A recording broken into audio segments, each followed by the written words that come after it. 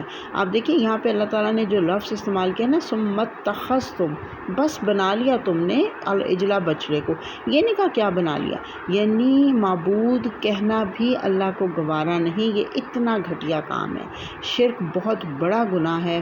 اور اللہ تعالیٰ نے قرآن پاک میں فرمایا کہ ان الشرک لظلم عظیم، بے شک شرک سب سے بڑا ظلم ہے۔ تو اللہ تعالیٰ نے یہ الفاظ کے اوپر غور کیجیے، اللہ کہہ رہا ہے کہ تم نے پھر بچھڑے کو بنا لیا، بس یہاں پہ بات ختم کر دی، یہ نہیں کہا کہ کیا بنا لیا، یعنی اتنی یہ چھوٹی بات تھی، کوئی بچڑے کو معبود بنا سکتا ہے، اس لیے اللہ تعالیٰ نے اس کے ساتھ معبود کا لفظ بھی بولنا گوارا نہیں کیا۔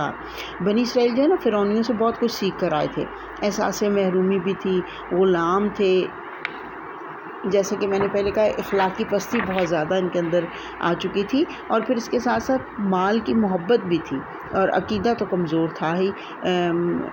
جو وہ تھے نا بنی اسرائیل، ان کے ہاں گائے کی عبادت کی جاتی تھی، تو یہ جو ہے نا گائے کی محبت ان کے دلوں میں بھی بسی ہوئی تھی، اور انہوں نے کیا کیا، عجل کی جو ہے نا وضاحت میں کروں، عجل جو ہے اسی روح سے عجلت بھی ہوتا ہے، یعنی تیزی، اور عجل کہتے ہیں 1 مہینے کا جو خاص طور پہ بچڑا ہوتا ہے نا، اس کو کہتے ہیں۔ اور یہاں پہ جو کہا گیا، اللہ نے جو العجل کا لفظ استعمال کیا نا، تو خواہشات کی تکمیل میں یہ بہت عجلت سے کام لیتے تھے، بہت جلد باز سے، صبر بالکل نہیں تھا، انتظار نہیں کر سکتے تھے۔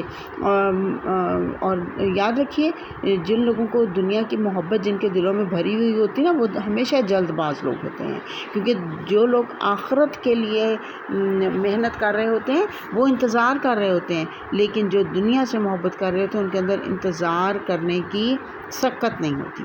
تو ان لوگوں نے جلد بازی میں بچھڑے کو ہی بنا لیا اپنا معبود، اور گائے کے بچے کو ہی اپنا معبود بنا لیا۔ اور کہا جاتا ہے کہ عورتیں جو ہیں، کیونکہ ان کے یہاں رواج تھا زیورات پہننے کا، وہ زیورات جو ساتھ پہنے ہوئے تھے نا انہوں نے، تو ان میں ایک سامری تھا جس نے انشاءاللہ اس کے اوپر میں پھر آگے تفصیل سے بات کروں گی۔ تو سامری نے ان سے سارا سونا لے کر اس کو پگھلایا اور اس سے ایک بچڑا بنایا، اس میں سوراخ کر دیے، جب ہوا گزرتی تھی تو اس میں سے آواز آتی تھی، تو اس نے کہا دیکھو یہ تمہارا خدا ہے اور اس میں سے آواز بھی آتی ہے۔ کہتے ہیں قوم اس وقت 3 گروہوں میں تقسیم ہوگی، ایک گروہ گائے کی پوجا کرنے لگ گیا، دوسرا گروہ انہیں شرک کرنے سے منع کرنے لگ گیا، اور تیسرا گروہ خاموش تماشائی بن گیا۔ اللہ تعالیٰ فرما رہا ہے وَأَنْتُمْ ظَالِمُونَ، اور تم ظالم تھے، کیونکہ ایک مسلمان جب شرک کرتا ہے تو وہ اپنے سارے اعمال ضائع کر دیتا ہے، اپنی دنیا اور آخرت دونوں کو برباد کر دیتا ہے۔ شرک کرنا اللہ کو سب سے زیادہ ناپسند ہے، شرک کرنے والا کبھی بھی جنت میں نہیں جا سکے گا جب تک کہ سچی توبہ نہ کر لے، اور شرک کی سب سے بری قسم جو ہے وہ شرک فی العبادہ ہے، عبادت میں کسی کو اللہ کا شریک بنا لینا، جیسا کہ ہندو آج کل کرتے ہیں۔ پھر اس کے بعد الشرک فی الذات ہوتا ہے، 3 قسم کے شرک ہوتے ہیں جن کی میں وضاحت ابھی آپ کو کرتی ہوں۔ ایک شرک فی العبادہ جو آج کل ہندو بھی کرتے ہیں، شرک فی الذات جو عیسائی کرتے ہیں کہ حضرت عیسیٰ کو اللہ کا بیٹا بنا لیا، اسی طرح شرک فی الصفات جو مسلمان کرتے ہیں، استغفر اللہ العظیم، کہ پیروں کو اللہ کی ذات میں شریک کر لیا جاتا ہے، ان سے اولاد، روزگار اور یہ چیزیں مانگی جاتی ہیں۔ تو اصل میں ہمیں اپنے آپ کو چیک کرنا چاہیے کہ ہم ان تینوں میں سے کسی بھی شرک میں خدا نہ خواستہ نعوذ باللہ مبتلا نہ ہو جائیں۔ انہوں نے بچڑے کی پوجا کی تھی، یاد رکھیے ہم سب کے دلوں میں کوئی نہ کوئی بچڑا چھپا ہوا ہے جس کی ہم پوجا کر رہے ہوتے ہیں۔ کسی کے دل میں خواہش نفس کا بچڑا ہے، کسی کے دل میں رشتہ داریوں کے بچڑے ہیں، کسی کے دل میں مال کا بچڑا ہے، لیکن ہر ایک کا بچڑا مختلف ہو سکتا ہے، جس کی محبت میں ہر کوئی گرفتار ہو کے اللہ کے حکموں کی پیروی سے رک رہا ہے۔ تو اللہ تعالیٰ ہمیں ان بچڑوں کی عبادت سے بچا کے رکھے۔ آیت نمبر 52 پہ چلتے ہیں۔ اللہ تعالیٰ فرما رہا ہے ثم پھر عفونا ہم نے معاف کر دیا عنکم تم سے من بعد ذالک اس کے بعد لعلکم تشکرون تاکہ تم شکر گزار ہو جاؤ. بنی اسرائیل کو فرعون کے مظالم سے نجات ملی، آزادی ملی، چھٹکارا نصیب ہوا. اب کرنا تو یہ چاہیے تھا کہ اللہ سے شکر گزار ہوتے، اللہ کے احسان مند ہوتے، لیکن موسیٰ علیہ السلام کے جانے کے بعد ہارون علیہ السلام کی پیروی کرنے کی بجائے انہوں نے کیا کیا کہ انہوں نے انتہا کر دی، انہوں نے بچڑے کو پوجنا شروع کر دیا. ہارون علیہ السلام نے بھی فساد کے ڈر سے ان کو منع تو کیا، لیکن جھگڑے سے بچنے کی کوشش کرتے رہے، اور کیونکہ موسیٰ علیہ السلام جاتے ہوئے ان کو کہہ گئے تھے کہ فساد نہ ہونے دینا. ہارون علیہ السلام نے زبردستی نہیں کی، سمجھایا ضرور. تو اللہ تعالیٰ فرما رہے ہیں کہ تمہارے اتنے بڑے گناہ پر بھی صرف توبہ کرنے پر ہم نے تمہیں معاف کر دیا. اور اللہ تعالیٰ فرمائے لعلکم تشکرون تاکہ تم شکر گزار بن جاؤ. اور یہ توبہ جو ہے یہ کفارے کے بعد قبول ہوئی تھی. دیکھیے صغیرہ گناہ اللہ کا کرم ہے کہ نیکیاں کرنے سے، جیسے وضو کرنے سے سچی وہ گناہ مٹ جاتے ہیں، لیکن جو کبیرہ گناہ ہیں ان کے لیے کفارہ دینا پڑتا ہے. کفارہ دے کر بھی اگر گناہ معاف ہو جائیں تو یہ اللہ کا بہت بڑا انعام ہے، ورنہ تو انسان اس دنیا سے گناہوں کے ساتھ ہی چلا جائے نا اور اپنی آخرت خراب کر لے. لیکن کفارے کے بعد وہ جو اس کی غلطیاں ہیں، جو گناہ ہیں، وہ ختم ہو جاتے ہیں. جیسے قتل کا کفارہ بھی اللہ تعالیٰ نے بتایا نا، قصاص ہے. اسی طرح سے زنا کا رجم یا سنگسار ہے، اور چوری کا ہاتھ کاٹنا ہے، قسم توڑنے کا بھی کفارہ ہے. تو بہرحال توبہ کی توفیق مل جانا بھی اللہ تعالیٰ کی رحمت سے ہی ممکن ہے. تو اس کے اوپر بھی اللہ تعالیٰ کا شکر ادا کرنا چاہیے. اللہ نے ساتھ ہی بتا دیا تاکہ تم شکر گزار ہو جاؤ، اس لیے میں نے تمہاری توبہ قبول کر لی. وَإِذْ آتَيْنَا مُوسَى الْكِتَابَ اور جب دی ہم نے، آیت نمبر 53 ہے، جب دی ہم نے موسیٰ علیہ السلام کو کتاب والفرقان اور فرقان. اللہ تعالیٰ فرما رہے ہیں اے اولاد یعقوب میرا ایک اور احسان یاد کرو کہ جب میں نے فرعون سے نجات دینے کے بعد تمہاری ہدایت کے لیے تورات اور حق اور باطل میں فرق کرنے والی فرقان عطا کی.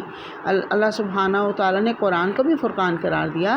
فرقان سے مراد ہوتی ہے فرق کرنے والی، جو حق اور باطل میں فرق کرنے والی چیز ہو، جو جدا جدا مضامین کو بیان کرنے والی چیز ہو. فرقان جو ہے نا دراصل شریعت کے احکامات کو بھی کہا جاتا ہے، اور حضرت موسیٰ علیہ السلام پہلے رسول تھے جن کو شریعت دی گئی تھی. گویا کہ تمام اعتقادی اور عملی اختلافات کا فیصلہ جو ہے اس کتاب کے احکامات سے ہوتا ہے. فرقان سے یہاں مراد تورات اور موسیٰ علیہ السلام کے معجزات بھی ہیں. یہاں فرقان سے مراد قرآن کریم نہیں ہے، قرآن کریم کو بھی فرقان کہا گیا، لیکن یہاں پہ فرقان سے مراد تورات بھی ہے اور حضرت موسیٰ علیہ السلام کے معجزات بھی ہیں، کیونکہ معجزات سے بھی سچ اور جھوٹ جو ہے وہ کھل جاتا ہے نا. جھوٹے داموں کی کلائی کھل جاتی ہے، جیسے جادوگروں کی کلائی کھل گئی تھی. تو پتہ چلا کہ ہدایت جو ہے وہ صرف کتاب سے ملتی ہے. تو آج بھی جس طرح سے بنی اسرائیل کو اللہ تعالیٰ نے کتاب دی تھی، اور اللہ نے ساتھ ہی بتا دیا کیوں دی تھی، لعلکم تہتدون تاکہ تم ہدایت پا سکو، ہدایت حاصل کر سکو. تو موسیٰ علیہ السلام کے پیروکاروں میں سے جنہوں نے تورات کو تھامے رکھا وہ ہدایت پر رہے. آج بھی اگر ہمیں ہدایت حاصل کرنا ہے، ہدایت کی طلب ہے، تو ہمیں کتاب کو کھولنا ہوگا، کتاب کو سیکھنا ہوگا، کتاب کو پڑھنا ہوگا، اس پر عمل کرنا ہوگا، اور اس کتاب کو دوسروں تک پہنچانا ہوگا. تو ہی یہ کتاب میرے اور آپ کے لیے ہدایت کا ذریعہ بن سکتی ہے. وآخر دعوانا ان الحمد للہ رب العالمین. اللہم انس وحشتی فی قبری، اللہم ارحمنا بالقرآن العظیم واجعلہ لی اماما ونورا وہدی ورحمہ. اللہم ذکرنا منہ ما نسیت وعلمنا منہ ما جہلت وارزقنا تلاوتہ آناء اللیل وآناء النہار واجعلہ لی حجۃ یا رب العالمین. سبحان ربک رب العزت عما یصفون وسلام علی المرسلین والحمد للہ رب العالمین. سبحانک اللہم وبحمدک نشہد ان لا الہ الا انت نستغفرک ونتوب الیک. السلام علیکم ورحمۃ اللہ وبرکاتہ.